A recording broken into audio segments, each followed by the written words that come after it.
Hi friends, ఒకసారి మీ చుట్టూ చూడండి. మీరెక్కడున్నారు? మీరు ఆక్రమించిన మీది అనుకుంటున్న స్థలం నిజంగా ఎక్కడుంది? ఒక గది, ఒక రాష్ట్రం, ఒక గ్రహం, ఒక ఖండం, కొన్ని బిలియన్ల నక్షత్రాలు ఉన్న గ్యాలక్సీలో, ఒక చిన్న ఆర్బిట్లో.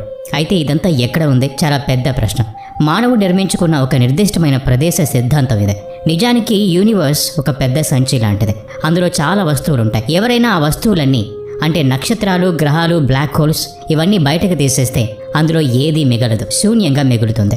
ఆ శూన్యంలో అప్పటి వరకు ఉన్న వస్తువులు, వాటి స్థలం అంతా అదృశ్యం అయిపోతుంది. ఖాళీ ఉన్న ప్రదేశం అంటే ప్రతి చోట ఒకలానే ఉంటుంది, ఎందుకంటే అక్కడ ఏమీ ఉండదు కనుక. మనం ఆక్రమించుకున్న స్థలం నిజానికి మన కాలి కింద పీట మాత్రమే కాదు, స్పేస్ టైంకి మనల్ని మనం అనుసంధానించుకునే ఒక లంగరు కాదు. అసలు వస్తువులు లేనప్పుడు వాటి స్థితి మాత్రం ఎలా ఉంటుంది? ఇప్పుడు మనకి మనం ఏదో ఒక స్థితిలో అంటే పొజిషన్లో ఉండి తీరాలి. అంటే మనది అనుకున్న మన వస్తువులు ఏవైనా సరే ఈ భూమి మీద తలకిందులుగానైనా ఉండి తీరాల్సిందే. సరే, ఇంతకుముందు మనం మన యూనివర్స్లో తీసేసిన వస్తువులన్నీ మళ్ళీ పెట్టి చూద్దాం. మీరెక్కడున్నారు? ఇప్పటికిప్పుడు తెలుసుకునే ప్రయత్నం చేద్దాం. ప్రతి దాన్ని మనతో కలుపుకునే ప్రయత్నం చేద్దాం. రండి, ఇక అసలైన వీడియోలోకి వెళ్ళిపోదాం. మనకు తెలిసిన ప్రదేశంలో, మనది అనుకున్న ప్రదేశంలో మనం ఎక్కడున్నామో తెలుసుకుందామా?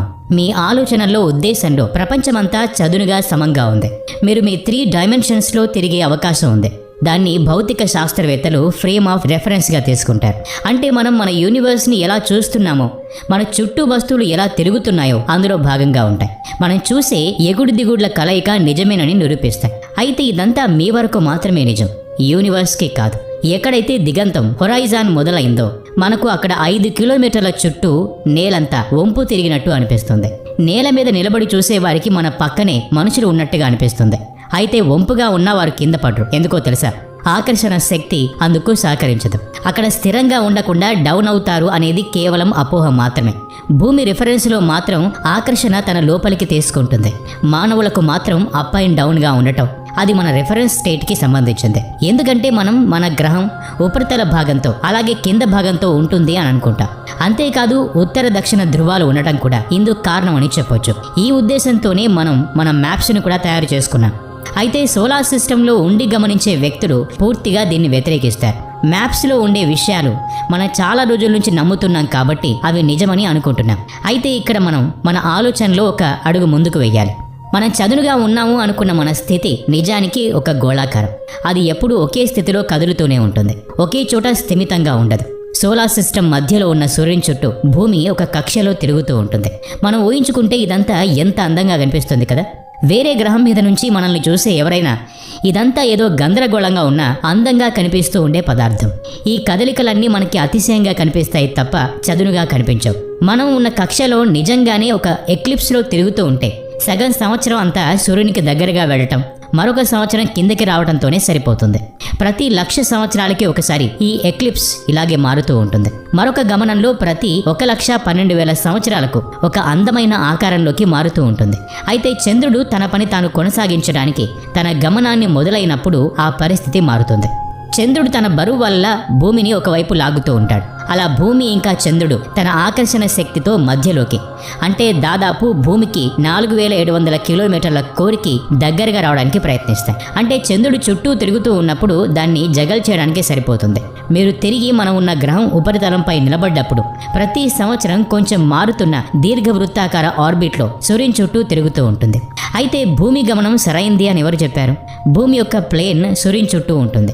వాస్తవానికి ఇతర గ్రహాలు మన భూమికి సంబంధించి కొంచెం వంగినట్టుగా ఉంటాయి. అంటే మనం మన ఆర్బిట్లో కొద్దిగా జరుపుతూ ఉన్నామన్నమాట. భూమి మీద మనుషులు ఒక పక్కకి వంగినట్టుగా, పైకి కనబడుతున్నట్టుగా అనిపిస్తారు. ఒక దృష్టితో చూస్తే మనం ఆర్బిట్లో ఒక పక్కకి వంగి ఉన్నామన్నమాట. అయితే వాస్తవానికి సౌర కుటుంబం మొత్తం తిరుగుతోంది. ఇక మనం గ్యాలక్సీని పరిశీలిస్తే గ్యాలక్సీ స్పష్టంగా గ్యాలక్సీ యొక్క ప్లేస్ నుంచి ప్రతి 230 మిలియన్ సంవత్సరాలకు సౌర వ్యవస్థ కేంద్రం చుట్టూ తిరుగుతుంది. కానీ వాస్తవానికి అదంతా సులభం కాదు. సోలార్ సిస్టంలో అన్ని గ్రహాలు సూర్యుని చుట్టూ సొంత ఆర్బిట్లో తిరుగుతున్నట్టుగా అన్ని నక్షత్రాలు గ్యాలక్టిక్ సెంటర్ చుట్టూ తిరుగుతాయి. సోలార్ సిస్టమ్ 60 డిగ్రీల కోణం వరకు గ్యాలక్టిక్ ప్లేన్ వైపు వంగి ఉంటుంది. కొన్ని మిలియన్ కిలోమీటర్ల వేగంతో జరుగుతున్న ప్రక్రియ ఇది. గ్యాలక్సీ మధ్యలో నుంచి గమనిస్తే గ్రహాలు వాటి కక్షలో అంతరిక్షంలో హెలిక్స్ ఆకారంలో కదిలినట్టుగా, అలాగే కార్క్ స్క్రూ ఆకారంలో తిరిగి కదులుతున్నట్టుగా సోలార్ సిస్టమ్కి ఒక పక్కగా ఊహించవచ్చు. అంతరిక్షంలో ఈ ధోరణి ఎలా ఉంటుంది అంటే గెలాక్సీ కోర్ చుట్టూ తిరుగుతున్నప్పుడు గ్రహాలు సూర్యుని ముందే ఉంటాయి. ఒక్క క్షణం దీన్ని అర్థం చేసుకునే ప్రయత్నం చేద్దాం. స్పేస్లో ప్లానెట్స్ ఇంకా సూర్యుడి గమనం చాలా అందంగా ఉంటుంది. గెలాక్సీ డిస్క్ యొక్క మాస్ ఎక్కువగా ఉండటం వల్ల ఇది ఎప్పటికీ పూర్తిగాని కథ. గ్యాలక్టిక్ ప్లేన్ ఎలాగైతే కిందికి పైకి కదులుతూ ఉంటుందో అలాగే మన సోలార్ సిస్టమ్ కూడా తిరుగుతూ ఉంటుంది. దాంతో వందల కాంతి సంవత్సరాల షూట్ చేస్తూ ఉంటుంది. గ్యాలక్సీ ప్లేన్ ద్వారా ప్రతి ఆర్బిట్లో 10 రెట్లు 1000 కాంతి సంవత్సరాల పొడవు గల ఆర్క్లని పూర్తిగా మ్యాప్ చేయలేరు. సోలార్ సిస్టమ్ వైపు వెళ్ళడానికి కొన్ని వేల మిలియన్ సంవత్సరాల పైనే పడుతుంది. అయితే మనం అంతవరకు ఉండలేం.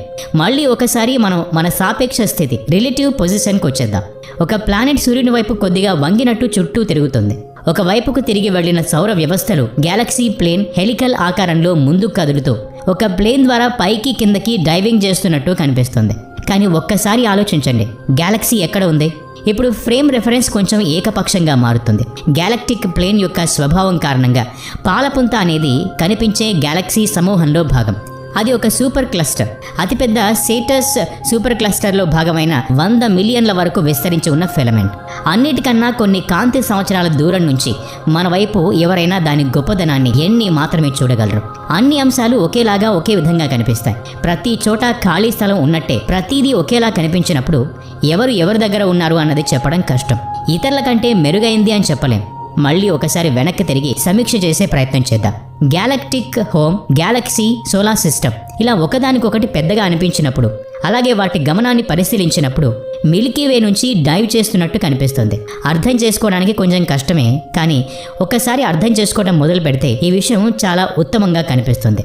మనం మన సొంతం అనుకుంటున్న చిన్న విషయం మధ్యలో ఏముందో తెలుసుకోవడానికి మనని ఎవరూ ఆపలేరు.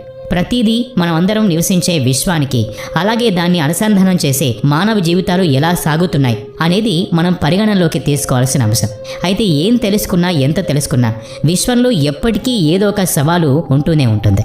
మనకు ఎప్పటికీ అంతు చెక్కని ప్రశ్న అది. తెలుసుకునే కొద్దీ ఎన్నో విషయాలు అద్భుతంగా కనిపిస్తాయి, ఆసక్తిగా అనిపిస్తాయి. ఈ వీడియో నచ్చినట్లయితే లైక్ చేయండి, షేర్ చేయండి. ఇలాంటి మరిన్ని వీడియోస్ కోసం ఈ ఛానల్కి సబ్స్క్రైబ్ చేసుకొని బెల్ ఐకాన్ మీద క్లిక్ చేయండి. నెక్స్ట్ వీడియోలో మళ్ళీ కలుద్దాం. Thanks for watching.